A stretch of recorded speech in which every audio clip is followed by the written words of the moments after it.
আলাইকুম। সম্মানিত দর্শকবৃন্দদের আমার পক্ষ থেকে আন্তরিক শুভেচ্ছা। আজকের রম্য বিতর্কের বিষয় ফলের রাজ্যে কে সেরা।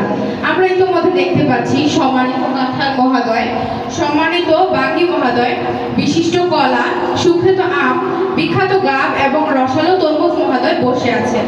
তরমুজের গুণগান শুনবো। তরমুজের গুণগান গাইতে আসবে তরমুজ মহোদয় মৌলিক। মাননীয় সভাপতি, প্রশ্ন যেখানে ফলের রাজা কে, সেখানে তরমুজ ছাড়া আর আপনি কাকে কল্পনা করতে পারেন? আজকে এই যে বাংলাদেশ সহ বিশ্বের এই বৈশ্বিক তাপমাত্রা প্রতিদিন বৃদ্ধি পাচ্ছে। আজকে ঢাকায় 41 ডিগ্রি সেলসিয়াস তাপমাত্রা ছিল। এই সময় আপনি এখানে বসে সভাপতিত্ব করছেন মাননীয় সভাপতি।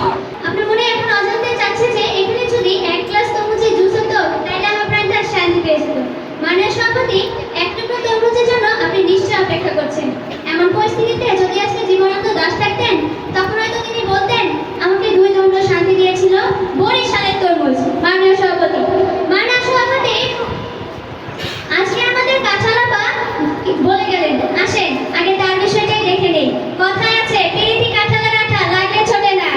এই কাঁঠালের আঠা যদি আপনার শরীরে বা কোথাও লাগে, সরিষার তেল দিয়ে ঘষাঘষি ছাড়া কিন্তু জীবনেও এই কাঁঠালের আঠা ছাড়বে না। মাননীয় সভাপতি, মাননীয় সভাপতি, আপনি যদি এই গরমের মধ্যে কাঁঠাল খান, আপনার শরীরের তাপমাত্রা 2 থেকে 4 ডিগ্রি সেলসিয়াস পর্যন্ত বৃদ্ধি পাইতে পারে।